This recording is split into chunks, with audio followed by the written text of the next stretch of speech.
from international media. Please. Пане президенте, Ірина Іванова, телеканал Інтер. Україна кілька годин тому зазнала жахливої атаки на Харківщину, загинуло понад 50 людей. Скажіть, як захиститися від таких злочинів, ви назвали його жорстоким, це правда? І якого зброєння нині Україна потребує найбільше, щоб вберегтися від таких ситуацій?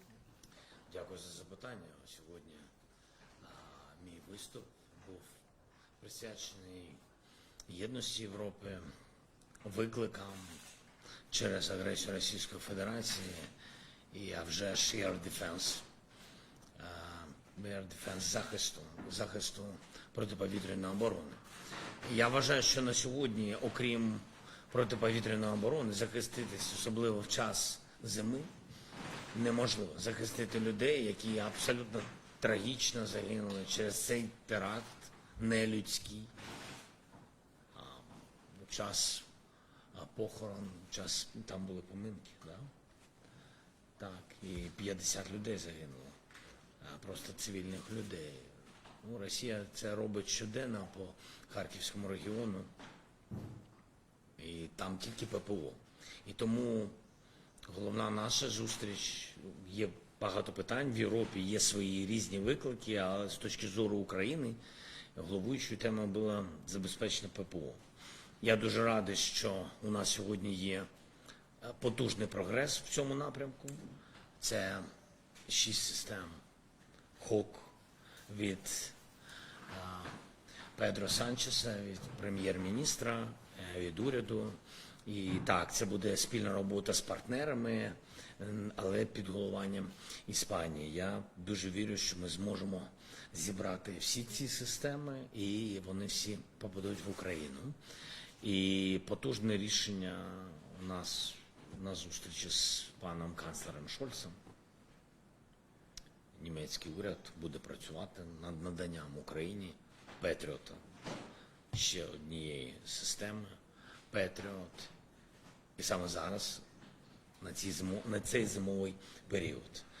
Я вважаю, що це єдина на сьогодні система, при всій повазі до всіх партнерів, але це єдина система, яка може протистояти ось таким загрозам, ось таким вбивствам, масовим вбивствам, тому що Петріот на своєму шляху прибирає будь-які ракети російського злодія. Дякую. Дякую. Ще одне запитання. Які атаки останні? Давайте. Good afternoon, sir. Good afternoon.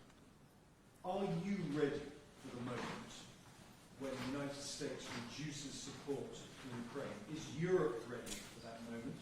And have you been reassured by what you have heard from Western leaders today?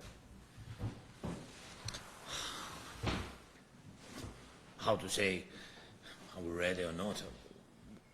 What way out we have? We don't have. And we are not trying to find something. We are trying to defend our country, and we'll do it. And I'm sure that we will win, because, again, we don't have another way how to defend our country and how to live. And this is our land, our people, our children, and we will do it. And that's why we are fighting, and we are not losing our motivation. That's why. And I'm thankful to our army and, of course, to all the people who also work on front line, and the doctors, teachers, everybody. They know who are in Ukraine now, who worked each day. They know. So the situation with the United States is dangerous. Yes, it's a tough period for United States, and of course it's a tough period for Ukraine, but since first days of full-scale war, we didn't have easy time. So we are ready for any tough period. For us, it's very important. Europe and the United States also have to be ready to work together this period, not to lose this unity. Russia working well, it's a pity, working well on dividing world, on pro-Russia and civilization. Sorry. And I think my signals today have been to European leaders that really United States supported Europe, supported Ukraine during a long time. It's true. And Europe supported Ukraine.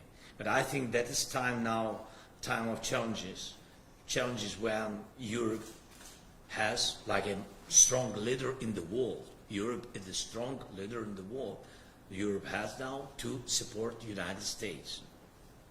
Yes, but I'm thankful to President, to Congress. I know that we have bipartisan support. I see these challenges, but I hope that, again, United States, Europe will be together with Ukraine, and I think we will help to go out from this crisis. Ukrainian media. Повітряні атаки на Україну частіше, насправді, Росія навчилася обходити рости санкції європейські. Які б заходи справді могли вставити палиця в колеса російському воєнкому? Чи щось відомо про наступний пакет санкцій? 12-й пакет санкцій рухається повільніше. На жаль, кожен такий крок викликає багатьох зусиль. І з боку лідерів різних, Україна не виключення, ми над цим працюємо. Ми намагаємось постійно об'єднувати всі зусилля. Ми це робимо, і лідери нам допомагають. 12-й пакет складний. Питання, такі, знаєте, гучні питання щодо nuclear sanctions, щодо керівництва Газпрому, щодо ядерної галузі Російської Федерації. І багато різних викликів. Ну, не треба боятися. Щоденна робота відповідно дасть бажаний результат і справедливий. А над компаніями треба боротись. У нас є платформа, правда. Ми знаходимо компанії, ми передаємо всі ці компанії, назви компаній, ми передаємо нашим європейським лідерам. I'm telling that about the sanctions, about the 12th package, that we are finding all the businesses, all the companies through all the world who really help to bypass sanctions to Russia, and we give this information. We give time to time, but very often we give this information to Europe leaders, and you know, when they will want and will have possibility to push, and it will work. Otherwise, anyway, I mean that you see that mostly in all the missiles of Russia, there are details of different companies of the world. But it's true. It's true. What to do? What to do? To fight against it. Thank you, Francis. The last question, please, from Bloomberg. Mr. Zedke, thank you so much. I want to ask you a question, not to upset you, but I think it's important. Today, Jean-Claude Juncker, who's the former Commission President, he gave an interview that has created a lot of headlines. And he said, if you know the EU and you know Ukraine Ukraine is corrupt at every level. They are not ready to join the European Union. So I wonder, do you have a comment to him, but also, more especially, to Europeans that read this and don't know much about your country? What would you say? First of all, this famous Russian narrative about the corruption. They understood that they can't divide joint unity of Europe in the support of Ukraine. And the United States, also their intelligence also found that it's the roots of this idea, how to disbalance these societies in the world, in the world, how to disbalance this support, is to find this. First, they found something with Nazism. They understood that it's, bullshit, so it's no Nazism in Ukraine. Then they found it's some military that we killed children. Oppositely, they stolen our children, and that ICC told about it, and there is recognition that there is terrorist act from Russia state and from President Putin. Yeah, so now they found another thing, how to stop military support.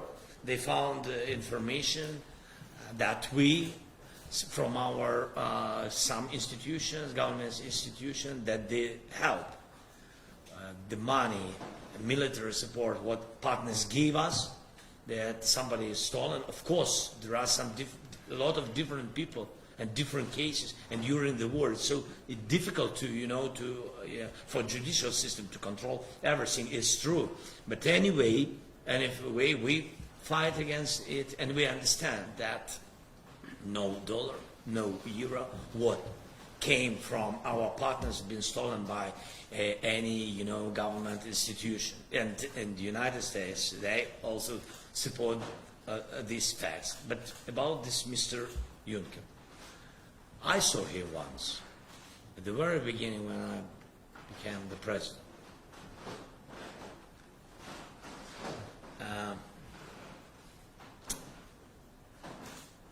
What can I say? I don't want to criticize, or I don't want to say. I just want to share with you one my thoughts. From the 24th of February, almost 2 years ago, Ursula von der Leyen dozens times been in Ukraine. Charles Michel, a lot of time, maybe it's the same number. Roberta Metsola, leaders of EU, all of them, all of them, been many times. These are faces of EU. My question to famous person, why he didn't find one time to come to Ukraine, support them, help them, say that EU with you. It's not interesting for him. Now he decided to write some narratives of Russia, because everybody forget who is he. And I think it's not smart. But that's it. He's an old man. I wish him peace. Thank you very much. We're out of time. Okay, thank you so much. All the best. Thank you very much.